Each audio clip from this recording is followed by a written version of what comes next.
Good morning, sun shines. Good morning, and good morning. My name is Organized Chaos. I'm going to say that again. My name on YouTube is Organized Chaos. For that gentleman that added me last week about my channel, about my lived experience, about makeup, no makeup, and all of the other things that I tried to watch, but your volume wasn't right. I tried to watch again. I probably am the reason that you have a whole lot of views on that video because I was confusion about why you added me in the first place. I'm guessing because you wanted my attention. So here I am in my free time. I'm, I've been thinking about it all week. I was a little caught off guard because I wasn't even looking for you, but this is a free app. And so everybody gets the opportunity to look at whatever they choose to and to respond in however manner they choose to. So I get it, right? Like I get it, especially people who reside in that manosphere space that used to follow Kevin Samuels probably and or are hyper vigilant about their religious beliefs. I'm here for you. Gordo, hey boo. Good morning, sunshine. Gordo, this grown man added me last week. And this man tried to analyze my YouTube name. He tried to analyze my lived experiences from his opinion. He tried to analyze my big age. And then he tried to analyze this little book I'm reading from and the person that wrote it. I've never seen anything like it. Like, I don't even be out here bothering people on YouTube like that, especially to get at it. Then I said I wasn't going to go here, but since I'm here, like I was going to write notes and everything because what I am is a scholar at heart, right? Like I was like, I'm going to have a whole list of notes and all the things, but I didn't even do that. I just let it marinate all week. I let it get out my system. I wasn't angry no more. I put a little post on my community tab. Like I was shook. Like what you at me for, man? I had to, step back like, girl, he got 3 followers. Like, it's just not that serious. Maybe he'll get some followers because he added you. I don't know. Like, I don't even have a whole lot of followers because I really don't be on this app like that. But anyway, yeah, Gordo, he was like, he came for me. He analyzed my name. He was like, organized chaos is an oxymoron. Kind of like, what did he say in the beginning of his video? Morning sickness. Like women don't just get sick in the morning. I was like, damn, you can't even have a cool name on YouTube without. I'm not hood right now. Girl. Don't say that word. Don't say that word. You're a scholar. Sit in your scholarly. Without another human being trying to psychoanalyze your YouTube name. Like that's what we do on YouTube. Like I can't just be organized chaos and let it be. Oh no, like I'm an oxymoron and all the shit. Like okay. Jack! Hey Jack! Look at my man's coming up in here this morning. Y'all, did y'all know that man added me last I was so bothered. I was like, I don't even do nothing no more. I don't even be on here. I just read my little book. Anyway, I've been good, Gordo. School has started back. I'm back at work because administrators go back way earlier than teachers and students. And I'm almost done. I'll be finished with my, I started my PhD again. So I'll be finished with my first class, hopefully tomorrow. All of our work is due on Wednesday. But because I'm back at work, child, I can't do no work during the week. I get home and I be sleepy. So I'm going to try to get all my homework done today and tomorrow so I can get it out the way. But yeah. I was confusion. And then when I went to his page, Jack, hey Jack, when I went to his page, I was like, okay, wait a minute. Girl, he got 3 followers. And then don't have no views on the videos that he had. And then when I saw that he had a like a tribute or something to, I didn't even look at that video, but he had like a tribute or something to Kevin Samuels. I was like, I get it. Like all Black women are just, no matter what we do, if we fat, we out of order. If we not fat, something else got to be wrong with us. Like that man took my whole one video. Mind you, I have a whole lot of videos on my page a lot of videos about my journey. I haven't always just been on here reading a book. I used to be on here doing foo-la-la. That is part of the organized chaos of who I am. And the organized chaos is also a play on my actual real life name, if you really want to know. You know what I'm saying? Like the way he tried to just pick me apart as a OG out here, just chilling, reading my little book, I couldn't believe it. And then he tried to it was, and again, I couldn't even listen to all of it because the volume just didn't exist. Like, dude, get you a good microphone and you got to sit still. And you can't be having a whole lot of distractions and background noises. Y'all know I got allergies, so the eye is doing what it does because it is what it is. Yeah, like I was just confused at why that grown man added me. But I guess I should take it as an honor, right? Like, I guess he watched me and gave me a view. And then y'all, he took my video. He must have downloaded it because I don't think he played it from his channel. He might have played it from his channel. I don't even know how he operates because I've never seen him. He played my video. He would stop periodically when he didn't like what I was saying. Oh, it was this one part where he was saying, I was talking about my relationship with my brother and what had happened when I turned, right after I turned 50 and all of that stuff and how that scarred me. And then he told me I don't have brother issues. I have daddy issues. Well, if you've watched my channel, you know I got both. Like, it's not a either and, it's a both and. I got daddy issues and I got big brother issues. Like, it was just really weird to me. Like, dude, you could have emailed me and said, oh, your content is very interesting, or I find some value in it. I have some different opinions about it. Would you mind? Like, maybe we could collab, or maybe you could talk about your lived experiences. It looks to me like from his channel, he's very religious, right? I'm not religious. I grew up in religiosity. I respect religiosity, but because of my lived experiences, I give homage to all religions. I don't just think one religion is better than the other. And because of that, I am more spiritual than religious. And another thing, I don't really care about anybody's past life. So if you want to find something wrong with Eckhart's lived life and how he got to where he is today, that's on you, boo.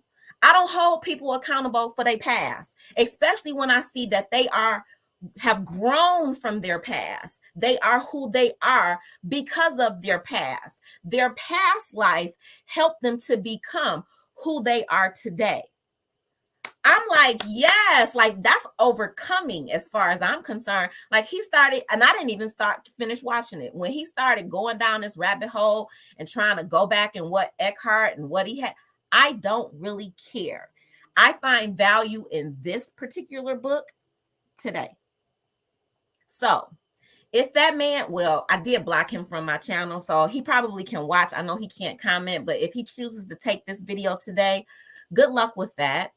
I'm going to ask you, don't at me, but I can't stop you. But as one big OG to another OG, please don't at me in your stuff, dude. Like, it's just not that serious for me.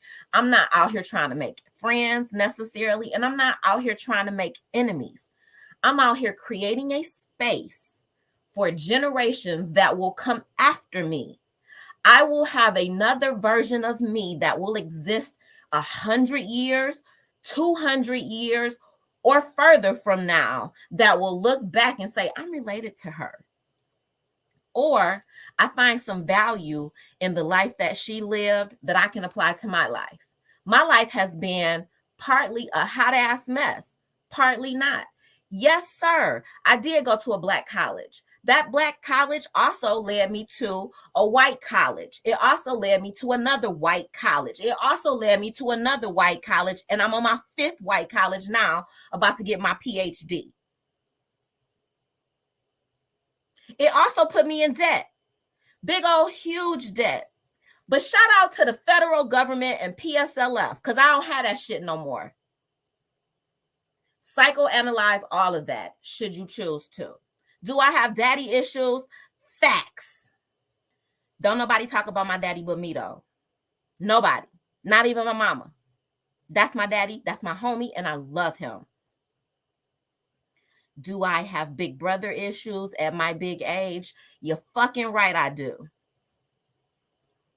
Anything else you want to psychoanalyze about me, sir? Holla at your girl. Organizedchaos@gmail.com. Don't at me, though. I don't know you. I don't know where you came from. I don't know how you found me. But I ain't did nothing to you.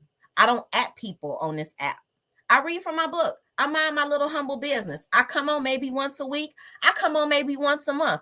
Who knows? Because my life be lifing. I went to work Monday morning, y'all. I was an administrator at one school. Monday afternoon, I got a call. You going to another school to be an administrator. Tuesday morning, I had a leadership retreat. Wednesday morning, I went to my new school and met with my new boss. That lady blew my head up so hard. I came home Wednesday afternoon. I ate and passed out. My brain was on overload. So I don't be having time to go back and forth. I don't even be having time to watch all the videos on YouTube. Most of the time when I watch somebody's video, I fall asleep. I don't even watch TV in my house. Like, for real, for real. I don't even watch, my TV don't get turned. I probably haven't turned my TV on in over a year. I ain't even lying to you. Only time I watch TV is like when I take vacations, or when I take I went away to a retreat a couple weeks ago, and I watch TV in the hotels. I don't even watch TV. It's not that serious for me. I sit here. You want to see what I do? This is what I do. Research. I'm working on a PhD, sir. That's what I'm doing. You said, I did hear you say this. You want to get you a PhD. Go for it. I don't care if you're 50, 60, 70, 80. It's never too late. If you can afford it, if you can get scholarships, if you can get grants, if you can get financial aid from the government, do what you got to do. I'm going to say this. This is what I truly believed and why my debt didn't bother me. The one thing they can't take from you is knowledge. I would rather go into debt for knowledge than a house. I would rather go into debt for knowledge than a nice car. Because the one thing they can't do is get back the bookwork. The one thing they can't do is take back what I learned about their system, about their beliefs. The way that I'm able to operate in their racist school systems is because I learned. I know the rules so that I can bend the rules. That's what we do when you are an advocate, when you believe in what you believe in, when you come from the hood. I still live in the hood. I'm about to get about this month, but I still live in the hood. When you come from the hood, when you've seen the things that you've seen, and when you've had opportunities that others haven't had, you get in those systems and you disrupt them. That is my goal. I disrupt systems. Analyze that, sir. Okay. So some dude with ADHD is trying to have smoke for, yes, Jack. It was the weirdest thing. So like, I wouldn't have even known if he didn't at me, right? And then so like, I got notifications on my phone. I never get notifications from YouTube, literally. Like every now and then, if somebody will share my video, I'll get a notification. I don't even always get notifications for that because I really do like to thank people if they share my videos. Sometimes YouTube doesn't send notifications. Y'all know how YouTube is. They shady. They don't be wanting people to know. So, but because he added me, made sure that he got my attention, ding, ding, my phone went off. And I think I had just finished the live maybe a couple of hours before. So I was already into the mix of my day, like doing homework. I was getting ready to work out and do a couple of other things. So I was like, oh, I got added. That's weird. I've never been added at Organized Chaos. And then the way, if you want somebody to really engage with you, I strongly suggest don't start off trying to tear them down about a fucking YouTube name. This man talked about oxymorons and how my name, you can't be Organized Chaos. It's just an oxymoron. Some shit like that he said. I was like, wait, my YouTube name is a problem. I was like, oh, this is going to be interesting. Like he got the heat for your girl because of the YouTube name. Then y'all, he did this too. He put up my whatever the banner is when I did my 50th birthday photo shoot. Y'all know I had a photographer, I had a makeup artist, I had a stylist. I was turning into Big 50. So yes, I did the things.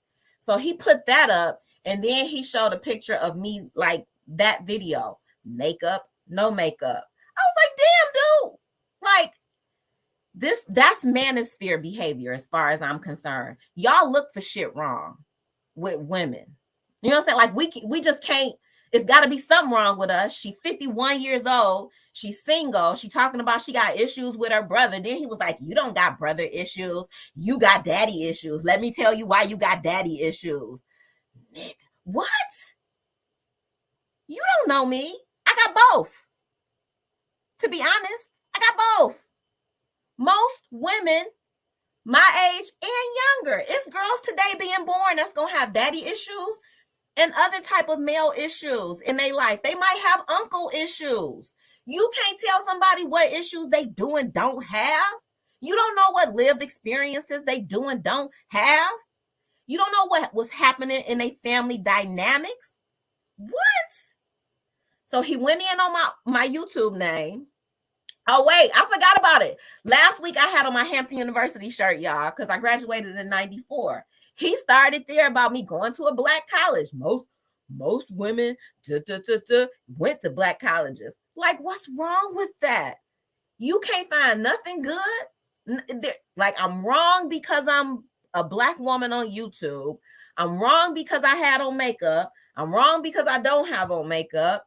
I'm wrong because I went to a black college. I'm wrong because I'm talking about my issues with my brother. I'm wrong because it's not brother issues, it's daddy issues. I'm wrong because I'm reading from a book by a white man. This is what really took me out. I've read books by all types of people. I don't discriminate on where I get my knowledge from. I am a scholar. Like, this is what I do. He went in on Eckhart's skin color because he's a white man. Like, dude, I've read books by black men. I've read books by white women. I've read all kinds of books on my channel. I give reverence to whoever has the knowledge. Like, what? So he goes in on me reading from a white man's book. Like, it was really interesting to me. So, sir, if you can see this, God bless you. You know, if I said anything that's offended you, I do apologize. It is never my intention to come on this free app and to be offensive to anybody. But, sir, you added me. And you didn't even start off with anything positive when you added me. You added me because you must have wanted my attention. So you got it. So here we are. You added me, and the first thing you said out your mouth was negative. You want to compare a makeup picture to a no makeup picture because that's that Kevin Samuels behavior. Something got to be wrong with her. Like, she don't look right without makeup, I guess. I don't know. You can't talk about my weight because I ain't fat, but you know, that's one of the places they like to go. Girl, you too big. You got to lose weight if you want a high value man. She went to school. So, you know, they like to talk about women who are knowledgeable because that's your problem, girl. You are overeducated, I guess. Who knows? Right. And then I do my own work on myself. Right. I get it. I got some issues. If you can show me one individual human being that is breathing, that doesn't have an issue, please show me who that human being is. It can be a woman or a man. She or he can be black or white or Asian. Like, it doesn't matter to me. But I would love, I've never met any person, any breathing human being who doesn't have something wrong, who doesn't have baggage. So if that exists, please show them to me. He talked about how old he thought I was when I have kids. Sir, I was 31 when I had my daughter. I'm 51. She's 20.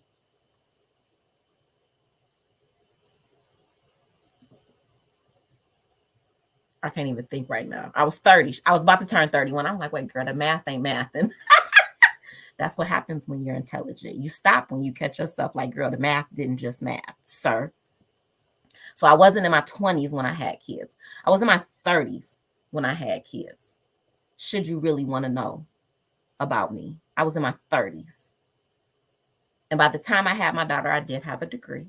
And by the time I had my daughter, I did have daddy issues. I didn't have brother issues yet.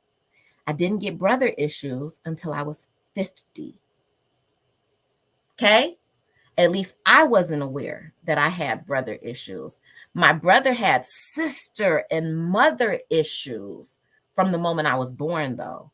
So if you want to psychoanalyze, get the facts. Please be knowledgeable about what you're talking about in the first place. I didn't get brother issues because I've been living life, right? I've been going to school. I'm spoiled. My mama spoiled me. My brother spoiled me. And my daddy and his wife spoiled me. I am the baby of all of my daddy's kids. I am the baby. So yes, I am quite spoiled. Still at my big OG age. Don't tell nobody, y'all.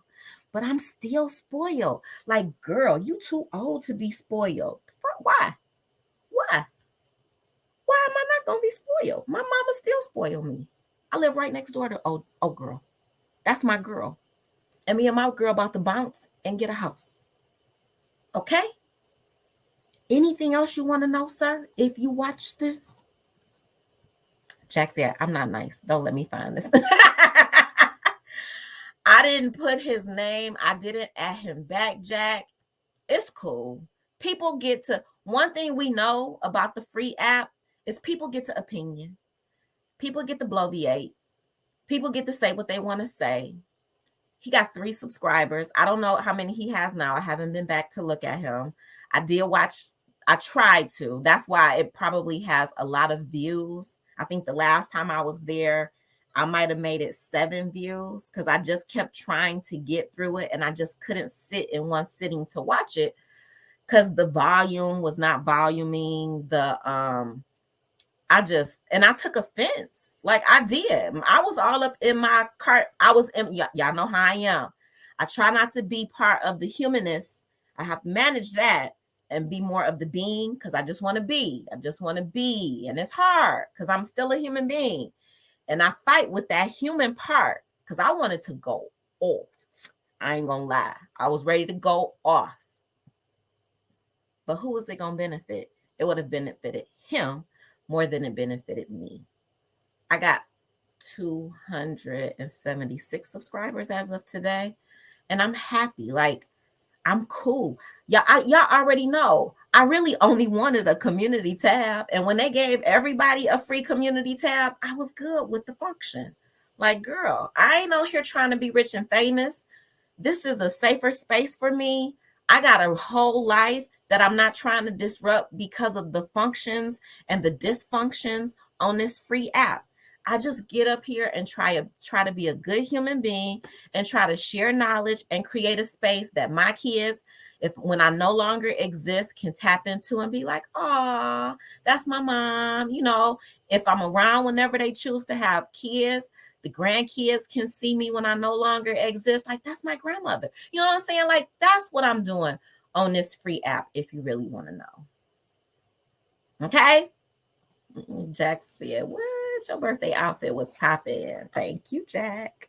So, yeah, I'm about to get back to my boring space because I've been fussing for 30 minutes about this man adding me. Dude, shout out to you. You got your girl hype and right off track where you wanted me to be, obviously. So, anywho. All right.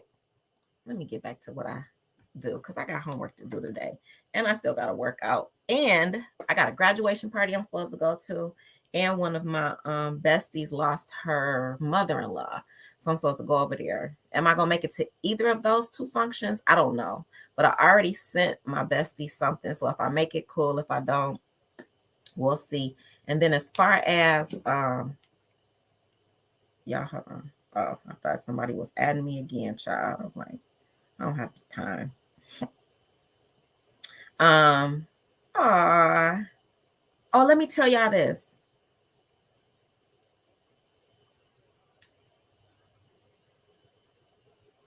Um, I told you I went to a new school. So I was reading, I have a group me with some of my, I have a, it's called a cohort of educators that I go meet with once a month for 10 months throughout the year. And she just put a message in our group me chat about what just took place with me moving to this new school. And she gave me a shout out because she was like, she had a rough year. I did. And she's in a really good space now with a really good leader, and she about to grow, y'all. So I just had to read that. That was cute. All right, let's get into this book, sir. I'm still reading from Eckhart's book. I know you don't like it because your religion, this is what religiosity does. Religiosity causes us to be divided. I don't want to be divided. I think everybody's lived experiences are important. The ones we like and the ones we don't like. I think there is value to be gained from the what we consider the best of us as well as the worst of us. And I also believe that if we can just stop judging people, especially for their past, we will all be better off on this planet. And with that said, a dialogue on inner purpose. The following dialogue condenses numerous conversations I have had with people who are looking for their true life purpose. Something is true when it resonates with and expresses your innermost being, when it is in alignment with your inner purpose. This is why I am directing their attention to their inner and primary purpose first. I don't know exactly what it is, but I want some change in my life. I want expansion. I want to be doing something meaningful. And yes, I want prosperity and the freedom that comes with it. I want to do something significant, something that makes a difference in the world. But if you asked me what exactly I want, I would have to say that I don't know. Can you help me find my life purpose? Your purpose is to sit here and talk to me, because that's where you are and that's what you are doing. Until you get up and do something else, then that becomes your purpose. That just means your purpose is to be. Whatever is happening now in this moment, if you're watching me, this is your purpose. Whatever you are doing, if you tune out and change, that is what you are supposed to do.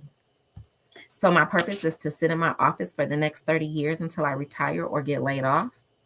You are not in your office now, so that's not your purpose. When you do sit in your office and do whatever you do, then that is your purpose. Not for the next 30 years, but for now. We're living in the now, in the moment. I think there is some misunderstanding here. For you, purpose means what you are doing now.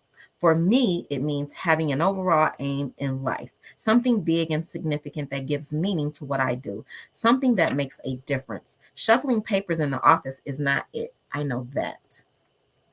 As long as you are unaware of being, you will seek meaning only within the dimension of doing and a future. That is to say, the dimension of time.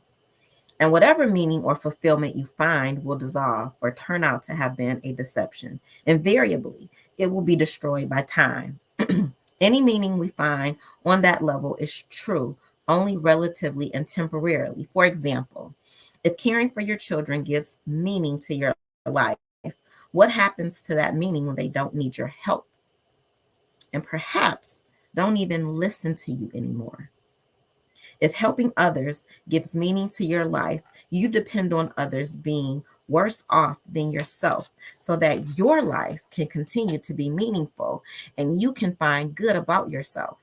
If the desire to excel, win, or succeed at this or that activity provides you with meaning, what if you never win or your winning streak comes to an end one day, as it will? You will then have to look to your imagination or memories, a very unsatisfactory place, to bring some meaning, some meager meaning into your life, making it, in whatever field, is only meaningful as long as there are thousands or millions of others who don't make it. So you need other human beings to fail so that your life can have meaning. You need to watch somebody else's YouTube channel at them and hyperanalyze one video of their lived experience.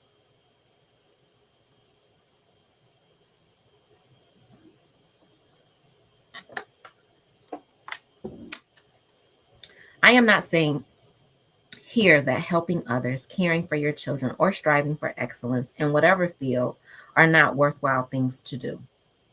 For many people, they are an important part of their outer purpose. But outer purpose alone is always relative, unstable, and impermanent. This does not mean that you should not be engaged in those activities.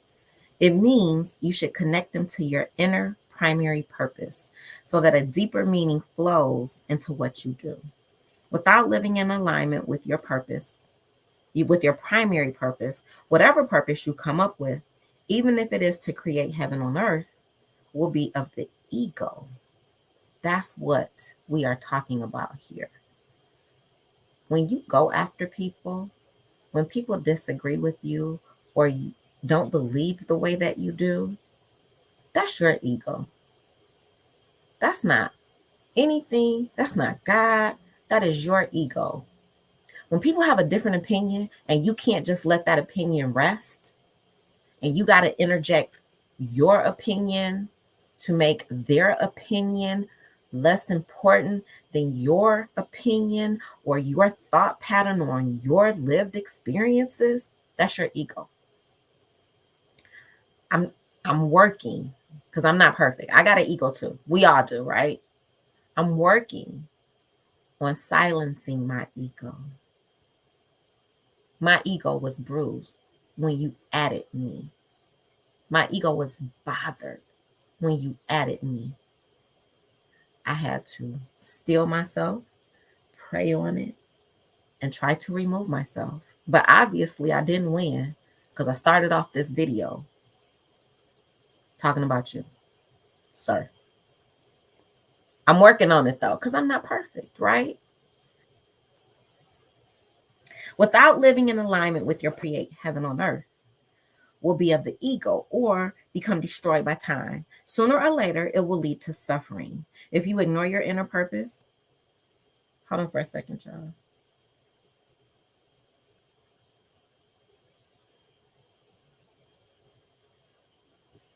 It's just this one that's not working right. I got my monitor on and it's thinking, and I don't know why it's thinking. Hold on for a second. Okay, this one is working. That one just stopped working. That was weird. If you ignore your inner purpose, no matter what you do, even if it looks spiritual, the ego will creep into how you do it. And so the means will corrupt the end. The common saying, the road to hell is paved with good intentions, points to this truth. In other words, not your aims or your actions are primary, but the state of consciousness out of which they come. Fulfilling your primary purpose is laying the foundation for a new reality, a new earth.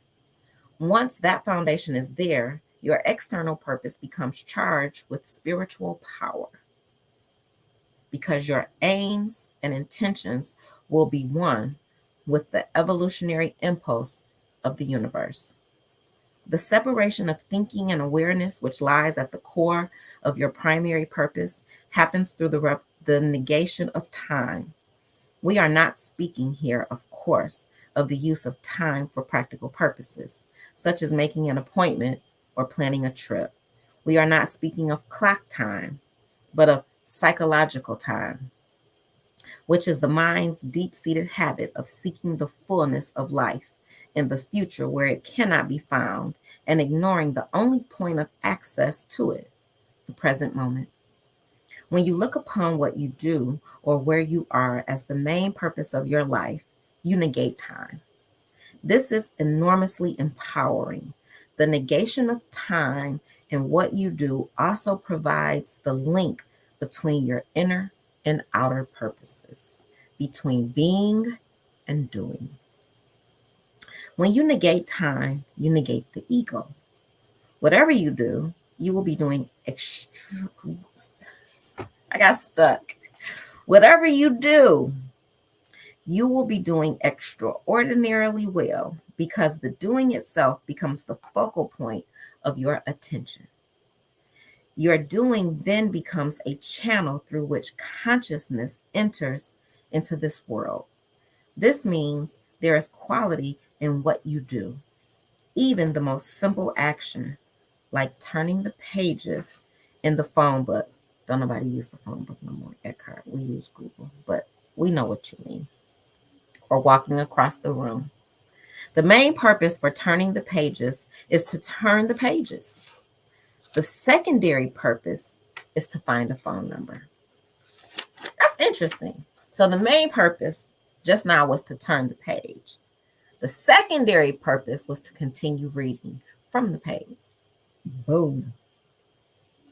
The main purpose for walking across the room is to walk across the room.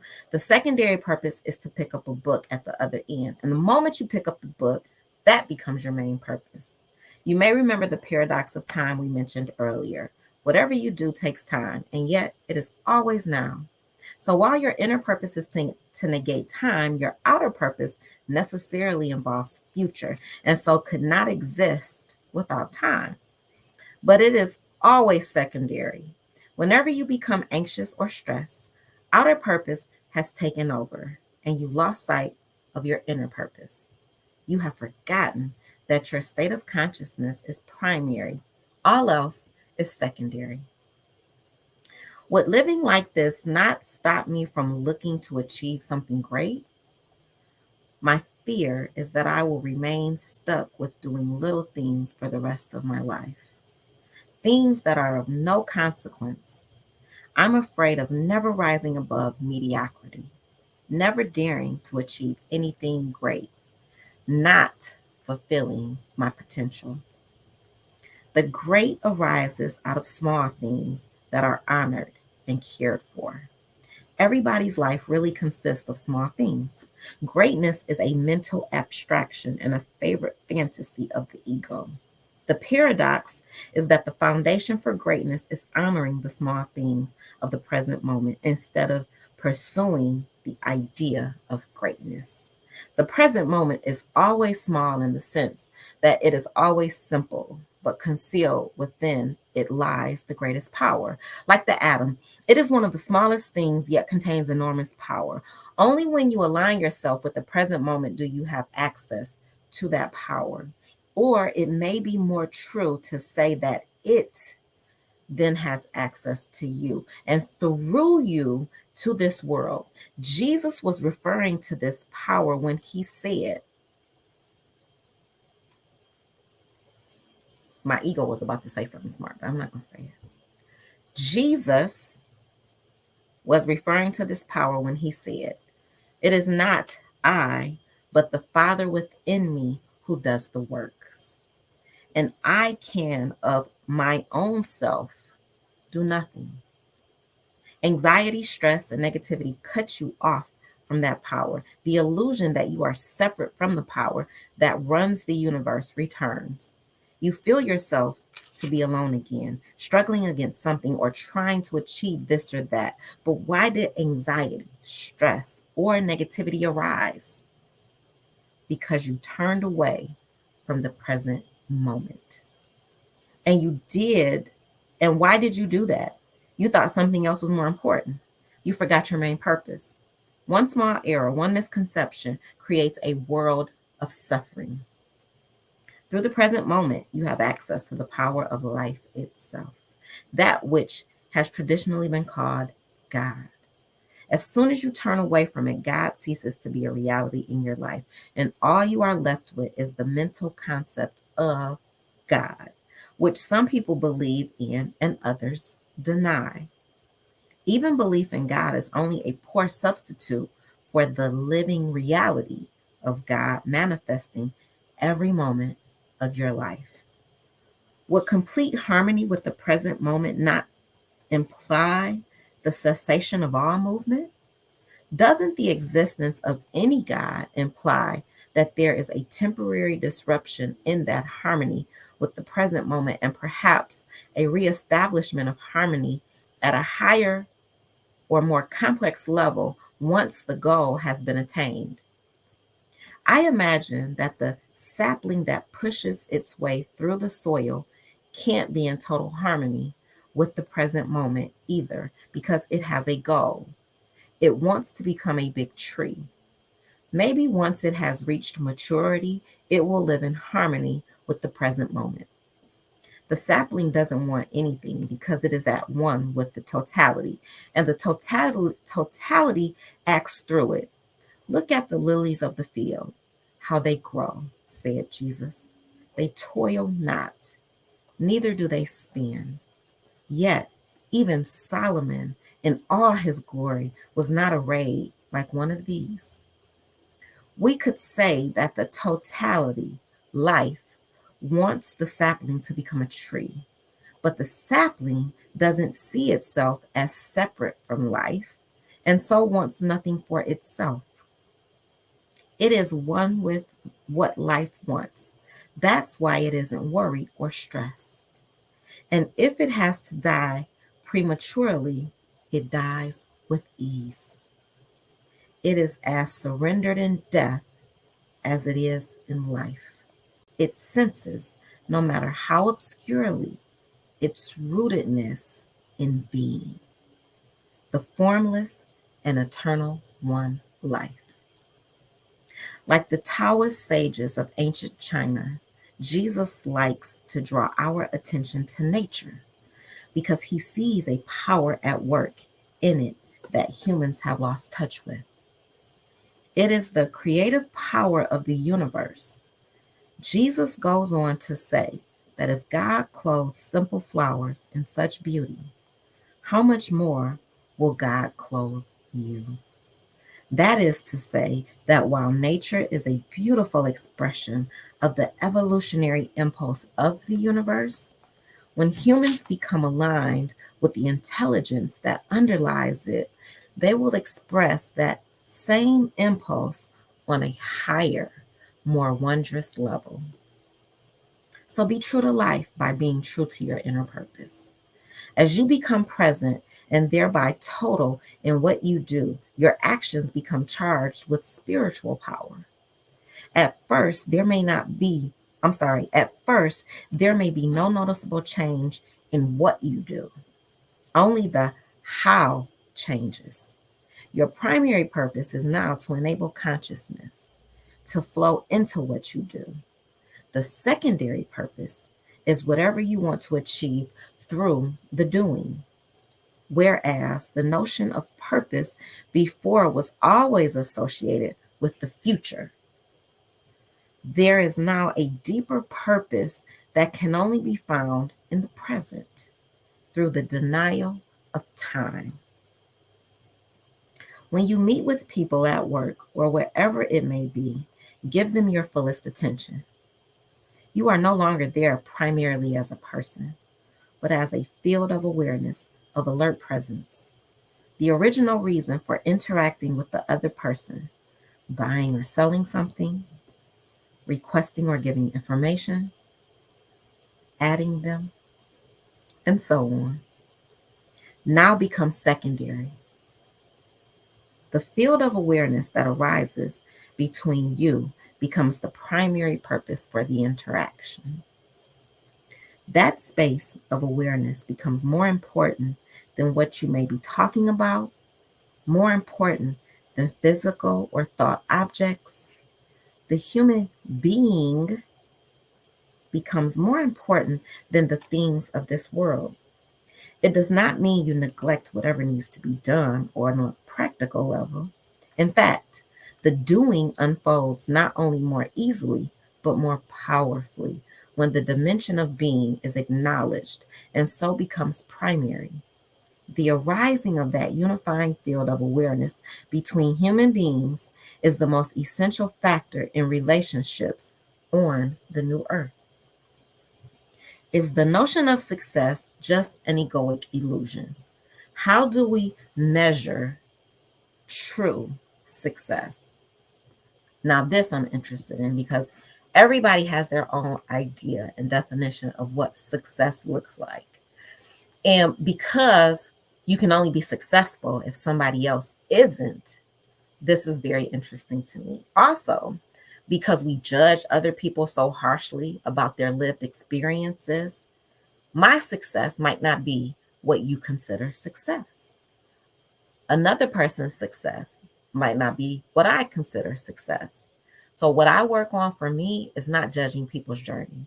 It is really important for me to allow and to meet people exactly where they are and to be judged less. Not that we don't judge because we're human beings, but we want to judge people less. Your lived experiences were for you, that was for your journey. I don't measure my success based on any degree that I have. My personal success is making it to a big age. My personal success is that my kids are still breathing. They're still here on the planet with me, that we can still commune together and be together. My personal success is having a relationship with my family and with my friends. Those are the things that I consider success. There isn't a title, there isn't a degree that I use to measure what success looks like for me. That is not what gives me value. That is not what makes me a high value woman. And yes, I do consider myself high value. But my definition of what a high value woman is very probably different than what another person's value is. I consider myself a high value woman because I believe in truth, I believe in honesty, and I also stand on my word. And when I can't, I believe in clear communication. That to me makes me a high value woman. Other people have put dollar signs behind what value means. Other people have put degrees behind what value means. I don't use any of that. I have friends with degrees. I have friends without degrees. I have friends with GEDs. They are high value human beings. And every little baby, every child that I interact with is high value. Every single one of them.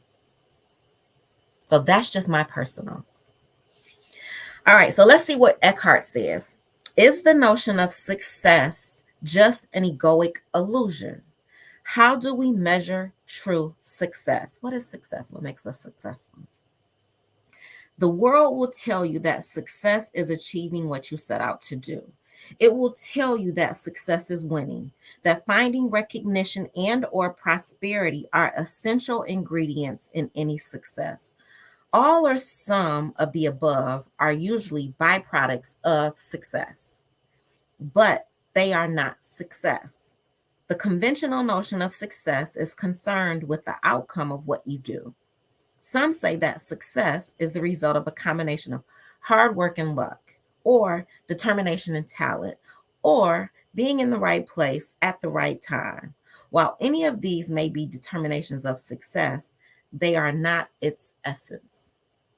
What the world doesn't tell you, because it doesn't know, is that you cannot become successful. You can only be successful.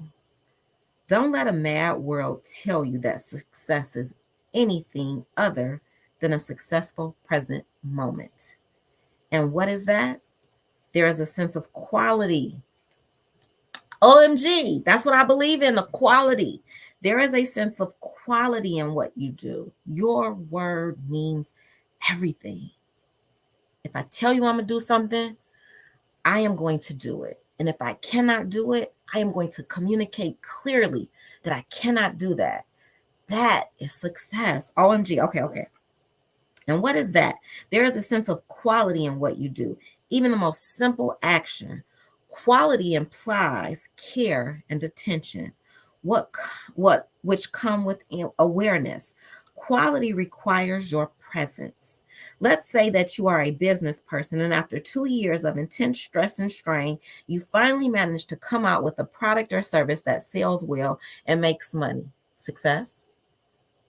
In conventional terms, yes. I'll give you an example.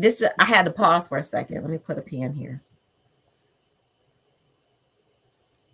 A lot of us, because of likes and views and dollars, consider certain YouTubers or certain social media influencers, TikTokers, or I don't want to get specific.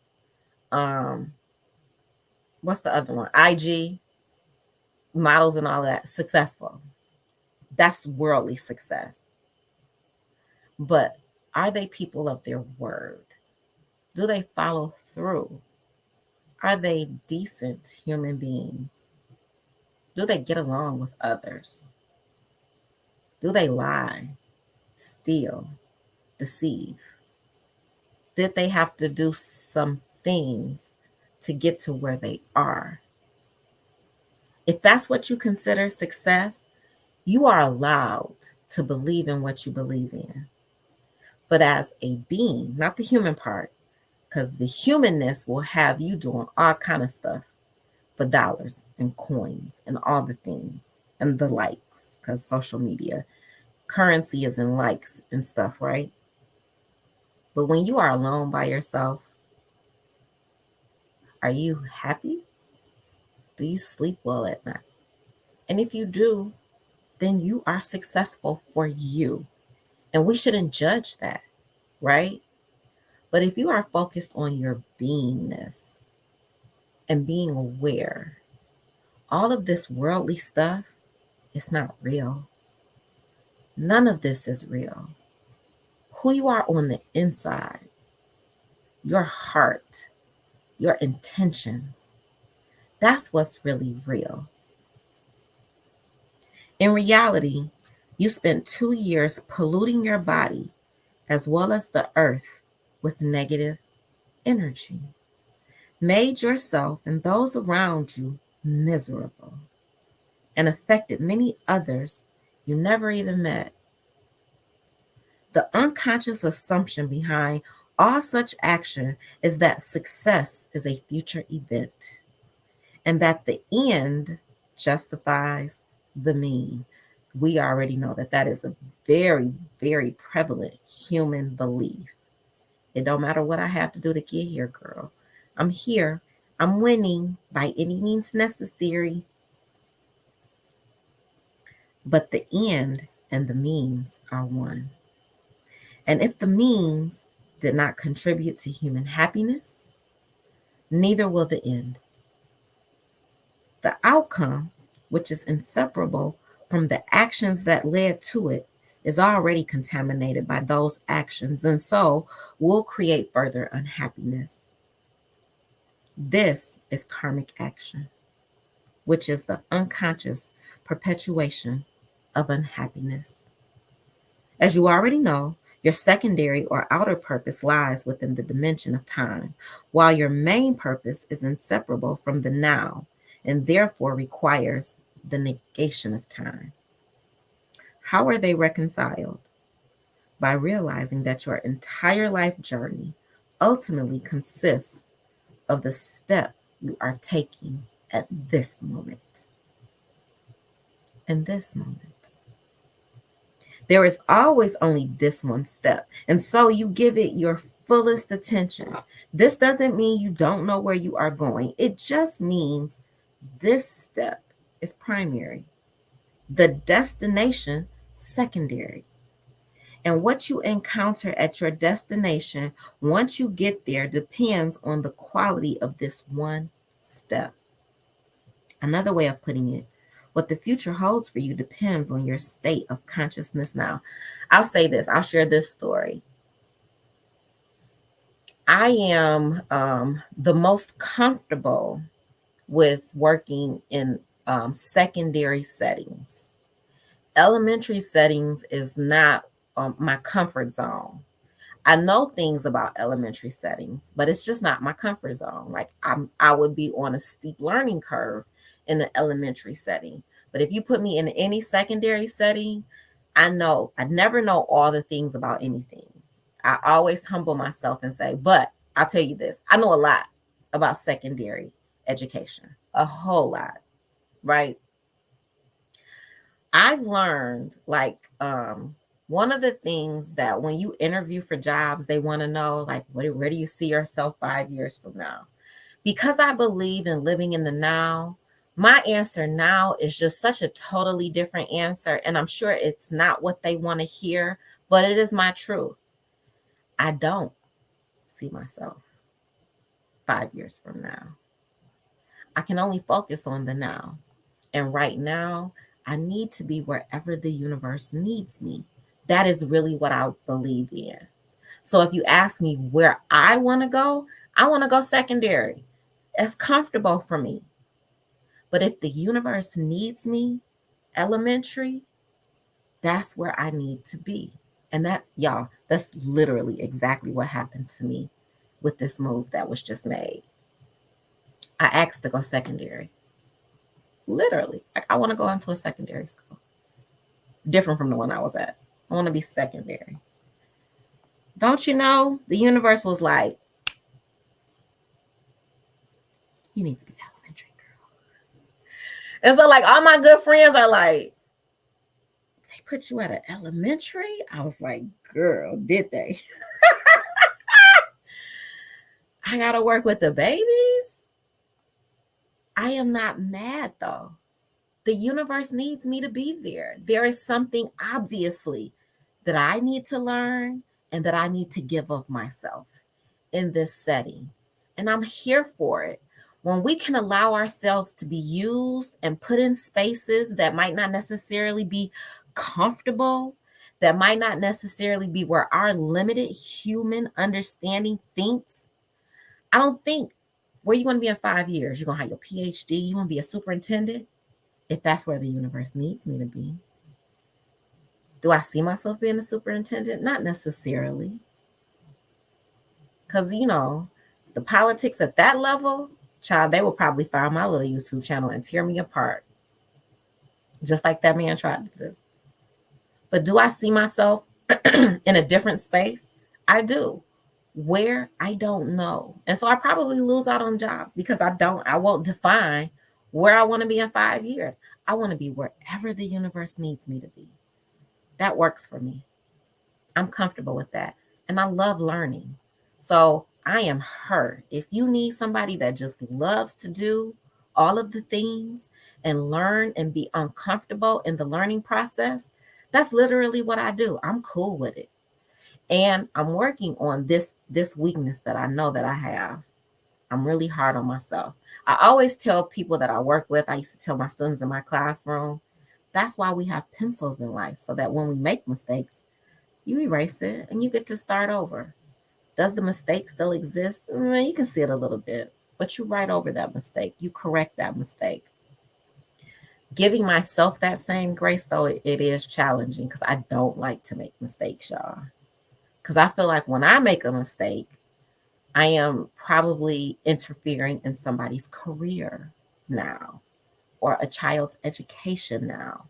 And I don't like to make mistakes. I don't. So I am learning to give myself the same grace that I give others, but giving it to myself is not always really easy. Back to the book. What the future holds for you depends on your state of consciousness now. When doing becomes infused with the timeless quality of being, that is success. Unless being flows into doing, unless you are present, you lose yourself in whatever you do. You also lose yourself in thinking. Guilty. I am an overthinker, an overanalyzer. I'm working on it though. As well as in your reactions to what happens externally. What exactly do you mean when you say you lose yourself? The essence of who you are is consciousness. When consciousness, you, becomes completely identified with thinking and thus forgets its essential nature, it loses itself in thought. When it becomes identified with mental emotional formations, such as wanting and fearing, the primary motivating forces of the ego, it loses itself in those formations.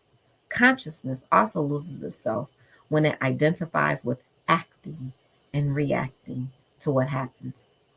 Every thought, every desire or fear, every action or reaction is then infused with a false sense of self that is incapable of sensing the simple joy of being, and so seeks pleasure and sometimes even pain as substitutes for it. This is living in forgetfulness of being. In that state of forgetfulness of who you are, every success is no more than a passing delusion. Whatever you achieve, soon you will be unhappy again, or some new problem or dilemma will draw your attention in completely. It reminds me of it's a Kendrick Lamar song. Y'all know I love Kendrick Lamar on his new album. Well, his it's not new no more. His last album, Mr. Morale and the Big Steppers.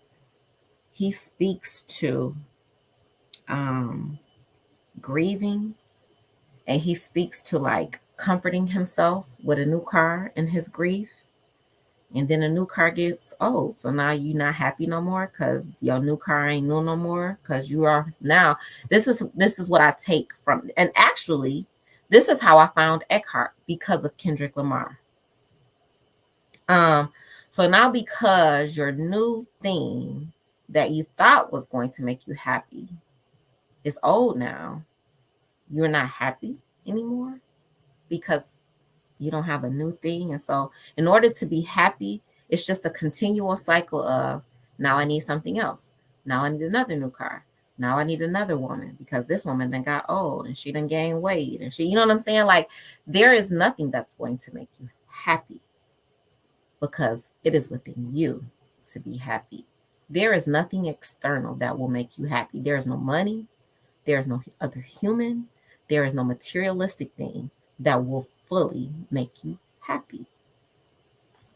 How do I go from realizing what my inner purpose is to finding out what I am supposed to do on the outer level? The outer purpose varies greatly from person to person, and no outer purpose lasts forever. It is subject to time and then replaced by some other purpose. The extent to which dedication to the inner purpose of awakening changes the external circumstances of your life also varies greatly. For some people, there is a sudden or gradual break with their past, their work, living situation, relationships. Everything undergoes profound change. Some of the change may be initiated by themselves, not through an agonizing decision making process, but by a excuse me, sudden realization or recognition. This is what I have to do. Excuse me. The decision arises ready made, so to speak. It comes through awareness, not through thinking. When you wake up one morning and you know what to do, some people find themselves walking out of an insane work environment or living situation. I just went through that. I had a very insane work environment last year, very challenging. And I'm gonna tell you this. I shared this with one of my cohort members yesterday, and I might have shared it last week. I don't remember. But because my work environment was so insane, like I was at odds all year with another human being, I couldn't let it end like that. The being part of me, the human part of me was like, read between the lines. The human part of me was like, the year is over. You out of here. You ain't got to deal with that no more. But because I really do focus on awareness of consciousness and being and mindfulness, I could not let that relationship end like that. I had to reset that relationship. And I was like, really, God, I gotta be a, I don't feel like it's a bigger person, but that's kind of how we rationalize when we have to put ourselves out there and we know the other person isn't going to. But I don't like using that word, bigger person. I was just a more conscious person. I think I like that. I feel like I was a conscious being at that moment. That's it. I was in consciousness. And so the universe was like, girl, yeah, it's you. You got to do it, because that person doesn't have the capacity that you have. And that's okay, right? Like, when you see that other people don't have the same capacities as you, it is your job to educate them as much as you can, right? It may not change their behaviors, but one thing is for sure: when someone has been exposed to information and they choose to ignore the information, that's on them. It is no longer your burden to carry. And so I had to do the conscious thing, and I had to reach out. I had to share some information, and I had to be the more conscious being. I apologized for any part that I had in our inability to coexist as colleagues. I really hope that they have a better year than the year that we had together. That is when I got the information, the confirmation that I was up out of there, and I was allowed to be in a space that I knew I was going to, like, I know I'm about to grow here. This lady done already made my brain hurt. I'm with the function of it all. And so just to be able to reset this rocky relationship and come to a peaceful space, I felt like maybe that's what all of that year was for. It was for me. It's always about you and your growth, but it was also about showing another human being some grace when necessarily your human part didn't even feel like they deserved that grace.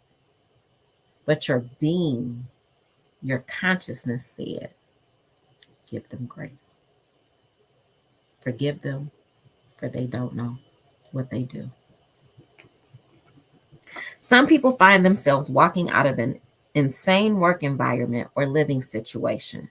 So before you discover what is right for you on the external level, before you discover what works, what is compatible with the awakening consciousness, you may have to find out what is not right, what no longer works, what is incompatible with your inner purpose. Other kinds of change may suddenly come to you from without. A chance meeting brings new opportunity and expansion into your life. A long-standing obstacle or conflict dissolves. Your friends either go through this inner transformation with you or drift out of your life. Some relationships dissolve, others deepen. You may get laid off from your job, or you may become an agent for positive change at your workplace. Your spouse leaves you, or you you reach to a new level of intimacy. Some changes may look negative on the surface, but you will soon realize that space is being created in your life for something new to emerge. There may be a period of insecurity or uncertainty. What should I do? As the ego is no longer running your life, the psychological need for external security, which is illusory anyway, lessens. You are able to live with uncertainty, even enjoy it. When you become comfortable with uncertainty, infinite possibilities open up in your life. It means fear is no longer a dominant factor in what you do and no longer prevents you from taking action to initiate change. The Roman philosopher Tacitus rightly observed that the desire for safety stands against every great and and noble enterprise. If uncertainty is unacceptable to you, it turns into fear. If it is perfectly acceptable, it turns into increased aliveness, alertness, and creativity. Many years ago, as a result of a strong inner impulse, I walked out of an academic career that the world would have called promising, stepping into complete uncertainty. And out of that, after several years, emerged my new incarnation as a spiritual teacher. Every past experience brings you to where you are today. If we are not able to forgive ourselves for what we may have thought we shouldn't have done, we shouldn't have went through, if you are able to judge other people based on their lived experiences, are you able to forgive you for yours? If you can't forgive you, you can't forgive other people. You are allowing your ego to dominate your life. Much later, something similar happened. Again, the impulse came to give up my home in England and move to the west coast of North America. And I love that he's sharing his story because what we do as humans is we like to investigate and dig into other people's lives and publicize their lived experiences before we publicize our own. Every time you point a finger at somebody else, just always remember it's three. And sometimes this one is a little curved. That thumb, that thumb confusion. It's three pointing back at you. So before you come out here villainizing other people's life, before you villainize somebody else's lived experience, check yourself. Check yourself and ask yourself, have you always done the right thing? Have you always had the right answer? And if not, even if in the present day you feel like somebody is doing something that you don't agree with, forgive them. It's something that they need to go through so that they can grow through. I obeyed that impulse, although I didn't know the reason for it. Out of that move into uncertainty came the power of now. Most of what was written in California and British Columbia while I didn't have a home of my own. I had virtually no income and lived on my savings, which were quickly running out. In fact, everything fell into place beautifully. I ran out of money just when I was getting close to finishing writing. I bought a lottery ticket and won $1,000, which kept me going for another month. Not everybody, however, will have to go through drastic change in their external circumstances. At the other end of the spectrum, you have people who stay exactly where they are and keep doing whatever they are doing. For them, only the how changes, not the what. This is not due to fear or inertia. What they are doing already is a perfect vehicle for consciousness to come into this world, and it needs no other. They too bring into manifestation the new earth. Shouldn't this be the case for everybody? If fulfilling your inner purpose is being at one with the present moment, why should anybody feel the need to remove themselves from their current work or living situation? Being at one with what is doesn't mean you no longer initiate change or become incapable of taking action. But the motivation to take action comes from a deeper level, not from egoic wanting or fearing.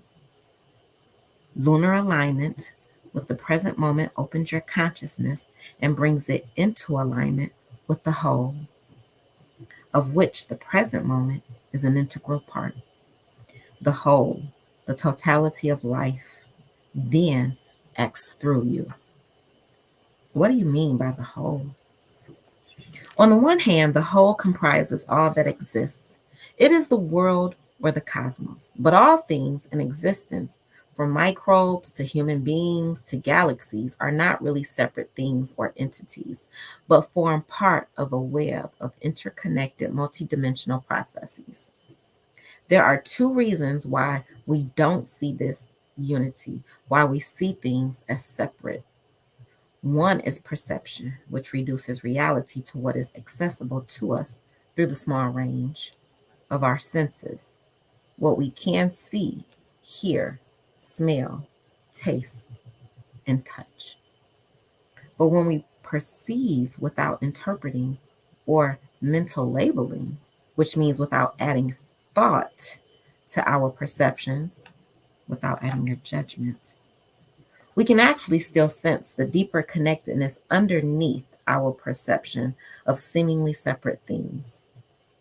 The other more serious reason for the illusion of separateness is compulsive thinking. It is when we are trapped in incessant streams of compulsive thinking that the universe really disintegrates for us, and we lose the ability to sense the interconnectedness of all that exists. Thinking cuts reality up into lifeless fragments.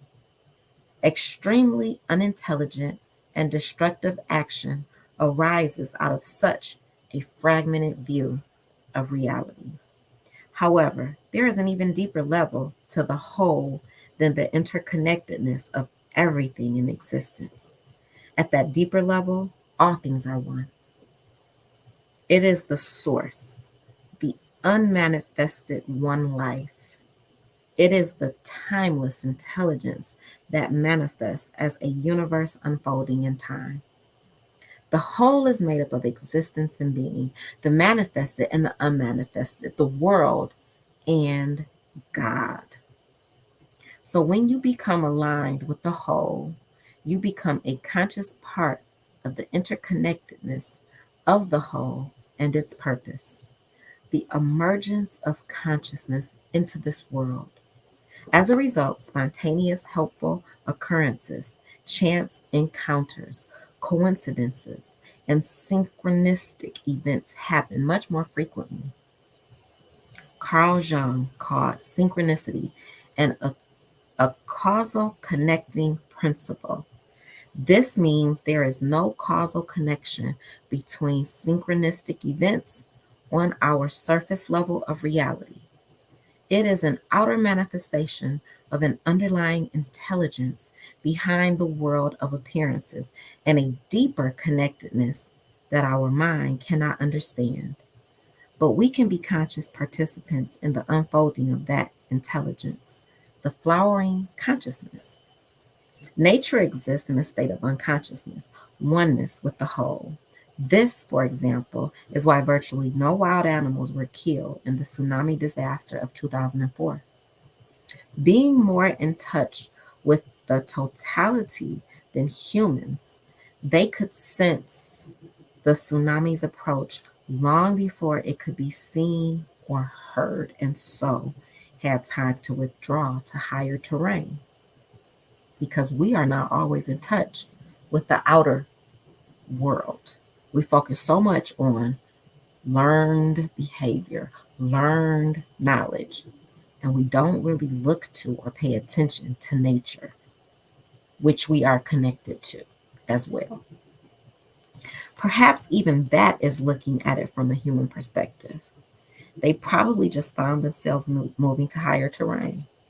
Doing this because of that is the mind's way of cutting up reality because we like to put things in category. We humans like to make things make sense, right? We try not to just let things breathe or be. It's like, oh no, this happened because, girl, that happened because, period, not because dot dot dot. Whereas nature lives in unconscious oneness with the whole. It is our purpose and destiny to bring a new dimension into this world by living in conscious oneness with the totality and conscious alignment with universal intelligence. Can the whole use the human mind to create things or bring about situations that are in alignment with its purpose? Yes. Whenever there is inspiration, which translates as in spirit, and enthusiasm, which means in God, there is a creative empowerment that goes far beyond what a mere person is capable of. And I would like to say, I thought this was going to take an hour and a half. It took an hour and 23 minutes. So shout out to being a little under the estimated time to get that chapter in, which leaves us with the last chapter, y'all. Maybe tomorrow, maybe not, maybe next weekend. We'll see. I'm trying to get it in before the kids come back and the teachers come back. So I got about a week to finish this. The last chapter, I don't know if y'all can see it. It is A New Earth. So we are about to get to the title of the book, A New Earth. All right, y'all. Y'all know I love you. I thank you for tuning in. I appreciate your views. I appreciate your likes. I also appreciate your subscriptions. I also appreciate conversation, not dismantling a lived reality for anybody. Everybody has value. Every voice has value. Don't try to diminish or dim someone else's light to make your voice the voice of truth. and reality. If we were all the same, how could we learn new things? If we were all the same, how could God's work be done? There is such a differentiated world that we live in. If we all believed the same, could God really shine? If we all believed in the same thing and lived the same life and had the same religion, could God really be in all places and spaces?